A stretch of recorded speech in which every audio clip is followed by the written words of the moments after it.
Welcome to the Deep Dive. Today we're plunging into a topic that's, well, truly legendary.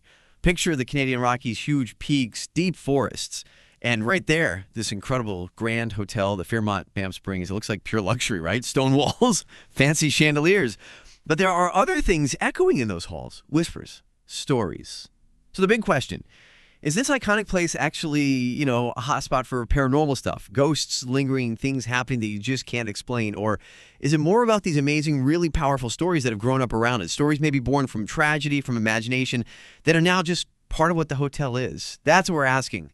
Our mission today is to really unpack the key bits of info from our sources, the stories, the history, the reported happenings that give the Banff Springs its spine-chilling reputation. Yeah, and it's more than just like a list of ghost stories, isn't it? What I find really compelling is how this dive shows you the way history and the building itself, that grand architecture and just human experience, the good and the bad, how they all weave together. A building like that, it's not just stone and wood. It sort of absorbs the echoes of everything that happened there. Think about it. A huge, somewhat isolated luxury hotel. It becomes this focus point for really intense emotions. You've got honeymoons, big parties, quiet retirements, but maybe also loneliness, arguments, maybe even real despair, all that concentrated human feelings set against this massive, imposing landscape. It's just perfect ground for stories that, well, stretch our understanding. It's almost like the hotel itself is a character in these tales. Exactly, that intricate weave. That's what we need to pull apart. Fact, folklore, history. So let's start at the beginning. Understand where this place came from. It was originally the Banff Springs Hotel, built by Canadian Pacific Railway, opened way back in 1888. And the idea wasn't just a place to sleep. It was meant to be this incredible, almost castle-like retreat to get tourists, wealthy tourists, to come out west. And today, it's not just any hotel, it's actually a World Heritage Site. That designation, it tells you something about its historical weight, totally separate from any ghosts. It really is remarkable. And when you look back, these stories, they aren't just a modern thing people made up for tourism. They really seem to have started bubbling up not long after it opened. So while it's this beautiful, ambitious piece of architecture in a stunning spot, its sheer age means it's collected decades of these paranormal accounts. It's definitely earned its reputation as one of Canada's most haunted places. And the key thing is, beneath all that luxury, the stories of, untimely deaths, weird events, they weren't just added on later. They started emerging fairly early on, almost setting the stage for the reputation it has now. And that's the fascinating mix, isn't it? This incredible luxury, the deep history, side by side with these really unsettling, but you have to admit, compelling ghost stories. That's what pulls people in. They want the luxury stay, sure, but they also want that unique kind of spooky feeling. It makes it more than just a hotel. Okay, so with that history laid out, let's meet some of the hotel's, let's say, more permanent residents, the spectral ones. Yeah. We should probably start with the most famous one, the really tragic story of the Ghost Bride. It's such a sad tale. Supposedly happened right there on one of the hotel's big sweeping staircases. The legend says on her wedding day, this young bride, maybe she caught her heel, maybe she tripped on her dress, she fell down the stairs, died right there in her wedding gown. Horrible on what should have been her happiest day. Yeah, and what makes that story stick, I think, are the reports. People claiming they've seen her. Her spirit, they say, wanders the hotel, sometimes dancing alone in the ballroom, or just moving through the hallways in that white dress.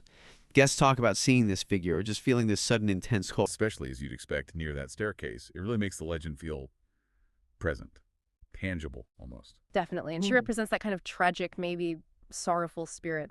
But then you have a completely different vibe with Sam the Bellman. This one's actually quite, well, endearing in a way. Sam McCauley. He was a real person, a bellman who worked at the hotel for, many, many years, really dedicated. He passed away in 1976. But unlike the bride, Sam's spirit is said to be, well, still on the job, still helping guests out, with the same warmth and helpfulness people remembered when he was alive. Yeah, the stories about Sam are often about him being friendly, really helpful. You hear these anecdotes, right? Guests saying a kindly older bellman in an old uniform just appeared out of nowhere, helped with bags when no one else was around, or gave someone perfect directions when they were lost and then just vanished. Some even say he just shows up if someone seems upset or needs a hand, like a sort of comforting presence. It's like his dedication is carried on. He's become this helpful fixture. It's great contrast, isn't it? The tragic bride, a helpful bellman, both part of the hotel's spectral identity. Totally different feelings. Okay, and here's where it gets maybe even stranger, more perplexing. Let's dive into one of the most talked about legends, Room 873. This story isn't just about a ghost in a room. It's about the room itself being marked, haunted. The story, the really chilling one, is that decades back, a whole family was murdered in that room. room 873, and after that awful event, even after they cleaned and redid the room, reports started pouring into the front desk. Disturbing things. Guests claiming bloodstains would just reappear on the walls, even after being painted over. And people hearing terrible screams coming from inside the empty room. Just awful. It sounds like something out of a horror movie, as if the room itself wouldn't let go of the trauma. And hotel's supposed reaction. According to the legend, they sealed it off completely. Took the door off, drywalled over the opening. So it just looks like part of the hallway wall now, like it never existed.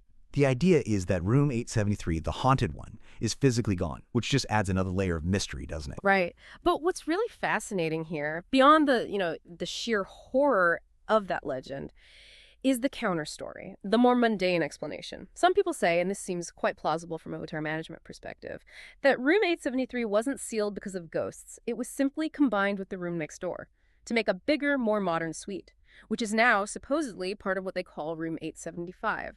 So the sealing off wasn't a supernatural cover-up, it was just a renovation. Practicality.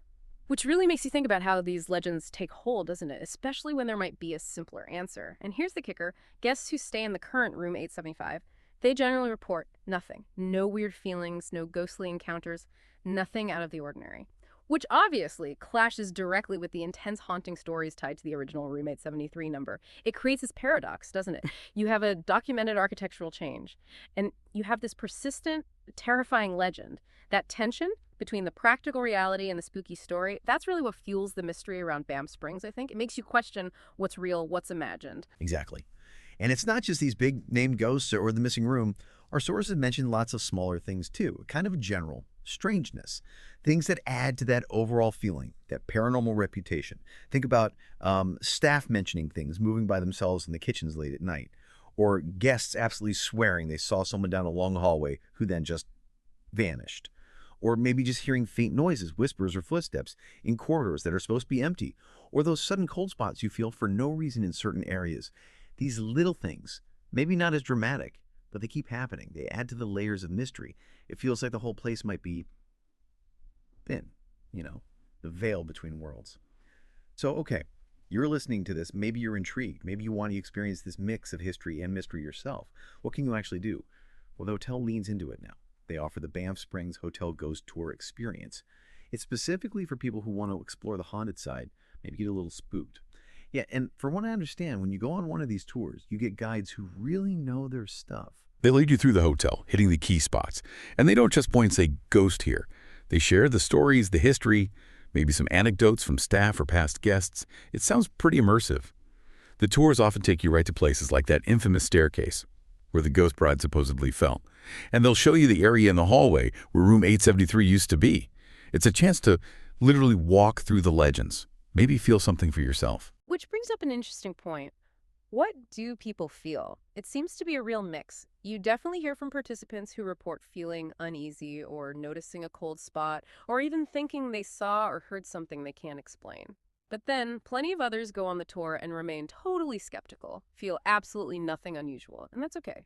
The interesting thing is whether you believe in ghosts or not, these tours are still really entertaining and genuinely informative. You learn a lot about the hotel's actual history, its architecture, and its spooky legends. It's kind of a journey into storytelling itself, as much as anything supernatural. Imagine being a new bellman hearing about Sam for the first time. Yeah, exactly. Which leads us back to the core question. Why does this place, the Fairmont Banff Springs, still fascinate people so much? Why do they come from all over?